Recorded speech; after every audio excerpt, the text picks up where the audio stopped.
स्कंद पुराण में 4 अध्यायों में श्रीमद् भागवत का महात्म्य है एवं पद्म पुराण में 6 अध्यायों में श्रीमद् भागवत का महात्म्य है।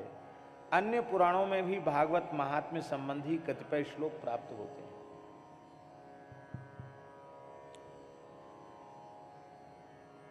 प्रायः लोगों के मन में प्रश्न उठता है कि व्यास जी की अंतिम कृति श्रीमद् भागवत है, तो पूर्ववर्ती पुराणों में श्रीमद् भागवत का महात्म्य कैसे आ गया?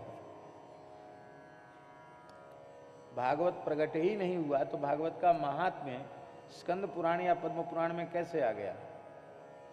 इसका एक ही समाधान है कि पुराण विद्या सनातनी है।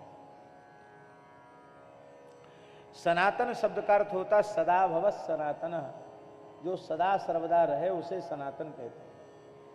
इतिहास और पुराण ब्रह्मलोक में श्री ब्रह्मा जी के यहाँ मूर्तिमंत होकर के विराजते हैं।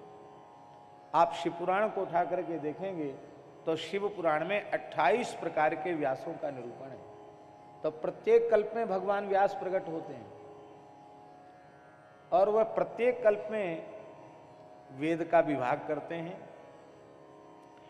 इतिहास महाभारत को प्रकट करते हैं, अष्टादश पुराणों को भी प्रकट करते हैं।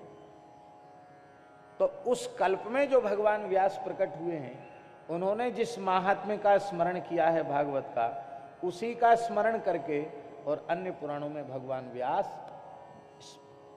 महात्म्य का लेखन करते हैं।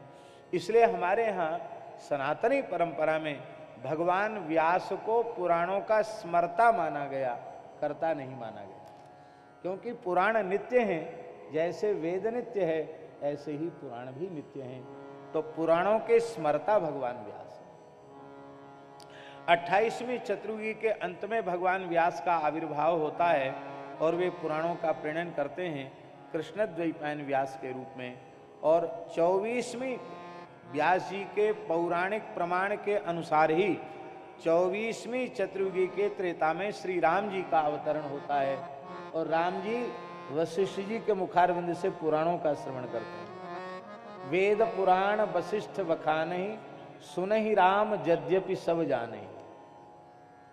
श्रीमद् भागवत के 4थे स्कंद में श्री पृथु जी महाराज पुराणों का श्रवण कर रहे हैं। इसका तात्पर्य है कि पुराण विद्या सनातनी है और पुराण ही नहीं, हमारे यहां प्रत्येक स्तोत्र सनातन है। तपःपूत महर्षियों के अंतःकरण में वह प्रकट हो जाता है। यही समाधान है। श्री सीताराम प्रतिदिन सत्संग एवं दर्शन के लिए श्री महाराज जी के ऑफिशियल चैनल को जरूर सब्सक्राइब करें।